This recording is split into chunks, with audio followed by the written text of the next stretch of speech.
how do I attract, recruit, and retain really good people? They have to work for more than your money. If they work for you because of some other purpose, because you're developing them, you're invested in them, you're loyal to them, you're doing these things that it's not just about money, then they're going to work for you with their heart. Right? If you hire people who believe what you believe in, then they will work for you with blood and sweat and tears. You're listening to the Bug Bucks Podcast, hosted by Alan Draper and Eric Bassett. Hey everyone, welcome to the Bug Bucks Podcast, a podcast designed to help you become a bug money millionaire. I'm Alan Draper. And I'm Eric Bassett. And we're your hosts. Today's episode is brought to you by Bug Bucks Plus, which is the #1 course designed to help you start and grow your pest control company. Eric and I are dedicated to providing you with the best resources to help you on your journey to success. Before we begin, I just want to remind everybody the best way to receive new episodes is by subscribing to our show on your preferred platform, such as Apple Podcasts or Spotify. If you love the show, please leave us a review and a rating. And one last reminder, if you haven't joined our Facebook group, go to Bug Bucks. That's BUGBUX on Facebook. We love to hear from our listeners, and we love to be able to interact with them on that platform. People, a lot of times they ask me, hey, Alan, how do I attract, recruit, and retain really good people? And it's like, you know what? You have to distinguish yourself from other competitors. And the way that I think you do that, and it's cliche and it sounds cheesy and whatever, but it's time tested, is they have to work for more than your money. Because if they think about it, if they work for your money and somebody else says, hey, I'm going to pay you more, they're not working for you anymore. But if they work for you because they believe what you believe, they're going to be working for more than money. So you're not just going to have their time. If they work for you because of the money, you'll have their time. If they work for you because of some other purpose, because you're developing them, you're invested in them, you're loyal to them, you're doing these things that it's not just about money, then they're going to work for you with their heart. So if you're running into these problems with personnel, that a lot of us are, and sometimes you just hire the wrong person. I've done that 100 times. Yep. But if you run into it over and over, and it's like, no matter who I get, my best people are always leaving me. It's not them. It's you. Yeah. And I love that you bring up Simon Sinek. He's one of my favorite authors.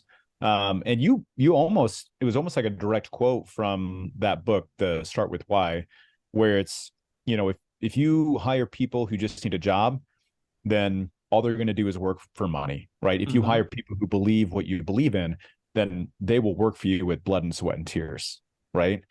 And it was kind of cool. So we were trying out a new method of recruiting door-to-door salesmen, and we ended up using this platform called SRU, Sales Recruiter University. I won't dive too far into the specifics. That's for maybe a whole other episode on our experience with that. But what was really cool is that part of the process is that I put together this whole slideshow about our company, and I did this group interview with all these different candidates. And then I sent out a form fill for feedback, that basically says, hey, like, why do you think you're qualified for this position? What do you like most about the company? Et cetera, et cetera. And almost all the candidates said that their favorite thing about the company was that they loved the way, like, what we believed in. They loved our culture. And that was just showing them some pictures and talking about what we like to do and talking about some activities that we like to enjoy and like off the clock and other things.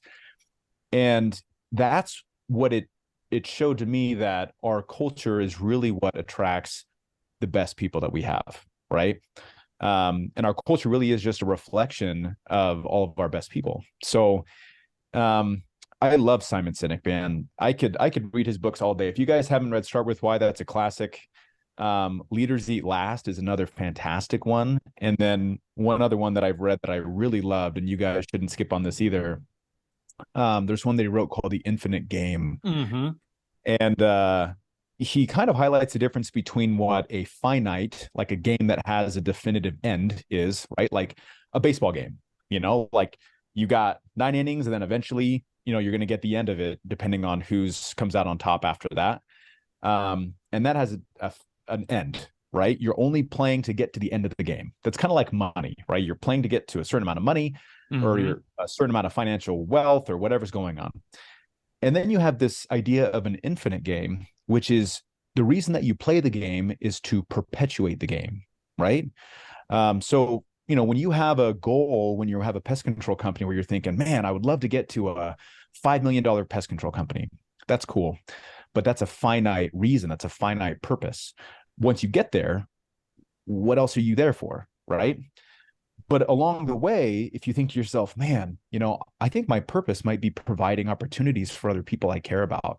I think my purpose might be creating a legacy where other people that I teach and train and coach to be financially independent can teach and train and coach other people to do the same thing, right?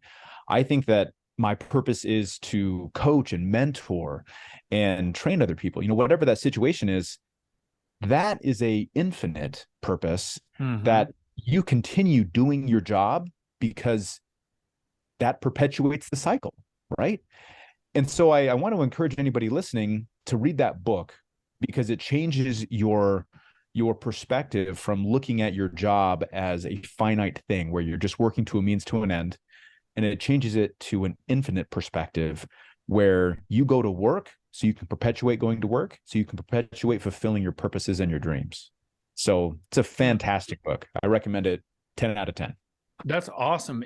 It's fun. It's funny because I recently moved to a new Instagram profile. I had some bots and some fake followers, and it was really hurting my visibility. So I moved to a new Instagram profile, and I've been thinking a lot about my goals for my new Instagram profile. And in this process, I realized that, and I don't want to get bogged down with the terminology. I want to focus mostly on the concept, but my goals were separate from my purpose. Those were two different things. And it's funny because you're describing this to me about the infinite game, and it's my purpose was more like they weren't really number based. They didn't end. My purpose, my top 4 purposes, promoting some of my businesses, helping people with their businesses, increasing visibility. Those weren't my goals. Those were my purposes for kind of working on my social media. Then my goals were something, that you could measure. So I don't think there's anything wrong with that.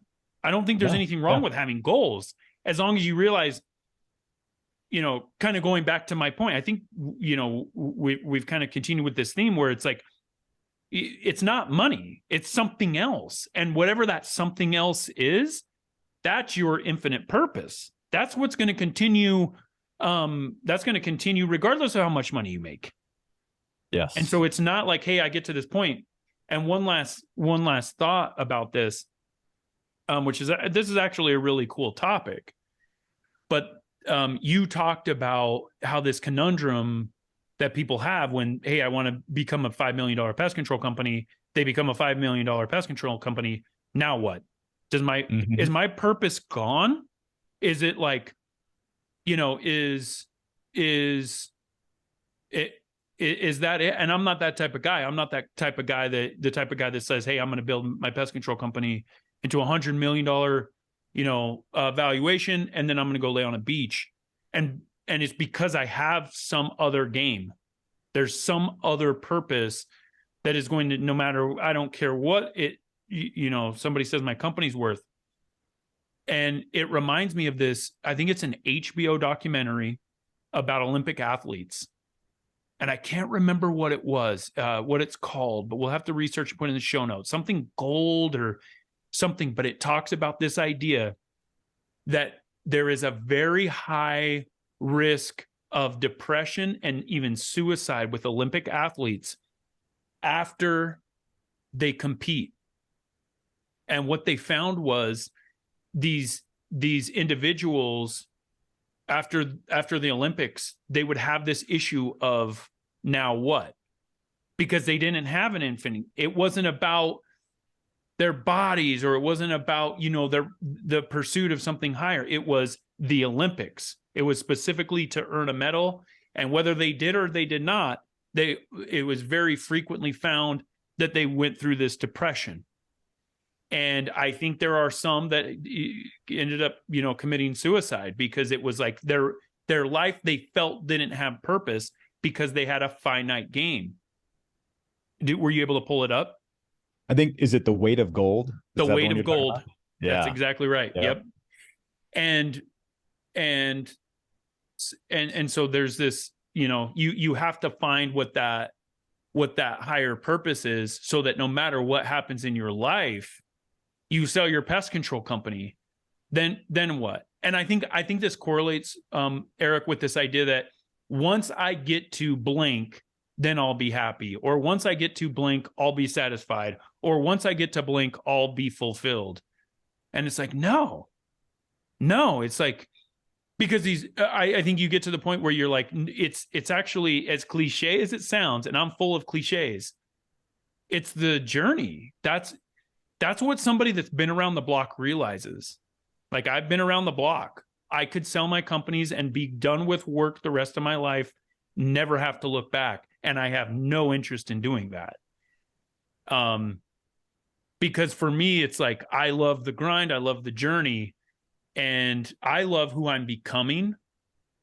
I love the challenges. I love creating jobs. There's all these other purposes that don't have anything to do with a certain time amount or dollar amount. And I say that when I got to that point, when I realized, and it hit me, it was like 2018 or something. I remember I was sitting there and I'm like, oh, I don't have to work. And it was kind of weird, because I'm like, cool, that's really cool. And then I'm like, well, better get back to work. And it's just because of my purpose. And I think whoever we are, wherever we are, whatever our purpose is, when we get to that point where it's like, hey, our troubles don't seem as big. That tech that quit, or, I had some people making some really snide remarks on my social media this morning. I don't care. It just, because that purpose. Now we're going to have struggles. We're going to have those trials, especially when we're pushing ourselves. But it just makes it a lot more tolerable when we have this singular focus, or we have this focus on kind of this infinite game that you were talking about, these higher purposes, and we identify what those are. Yeah, 100%. And I think the truly happy, like genuinely happy people in the world, I think those are the people who have figured out what their purpose is. Yep. And then they have the power to see how their purpose correlates to everything that happens to them in life. Absolutely. Those are the happy people, because it doesn't matter what happens. It doesn't matter if it's perceivably good or bad or somewhere in the middle. They look at that thing and they say, I can mold this thing to fit my purpose. Mm-hmm. And it doesn't matter if I have a lot of money or if I have little money, my purpose is higher than that. Right. Yeah. And, it's such a powerful idea and a powerful tool that you can use, that kind of acts as the center point. And then all your other goals and all the other things you want to accomplish in life just radiates from that, which is really cool. Yeah, it doesn't matter. We're in June, midway through June right now. Everyone's busy. I don't care. Make sure you're in tune with your purpose. Make sure that you're. It just makes decisions so much easier, Eric. It's like, oh yeah, when I have really tough personnel decisions, it's like, man, what should we do with this individual? Well, what's our purpose? What are we trying to accomplish? I had a sales manager years ago, and he was very talented, but he was toxic for our culture. And it just, so we're like, what should we do with him? And we're like, well, what are we trying to do? We're trying to create a work environment where people can thrive, where they can learn new skills, where they can be, happy, be around people that they like, be positive, all these things. And this guy is doing the exact opposite of that. Makes that decision really easy. Yep. So a lot to think about. I didn't know we were going to get this deep. Yeah. I don't think I did at the outset, but this has been a great conversation. This is the stuff that really matters. This is the stuff that, we can talk dollars and cents, and we do. We talk about, different financial metrics, and we talk about goals, and we talk about equipment, and we talk about hiring. But a lot of it comes back to this. And to be honest with you, when someone calls me and they say, "Hey, Allan, I'm trying to increase my sales force. I'm trying to do this or that with my pest control company," I'm going to say, well, why? Why are you trying to do that? And where do you want to be in 5 years? And what's the motivation behind that? And that they usually don't know off the top of their head. They have to kind of go back and revisit that. So I don't care if, the listener's been in business for 6 months or 20 years, get back to it. It's the same with your relationships. Like every once in a while, you need to, you need to check yourself, kind of do this introspection and find out, hey, what the heck are we doing? And why are we doing it? And it just adds a lot of clarity. So 100%. All right. Well, lots to think about there. I'm really excited. We kind of been dabbling about Bug Bucks Plus. We keep getting closer. We're within a month of that release. So make sure to check that out when that's released. If you have any questions, you can reach out to Eric or I directly, and we will catch you next time.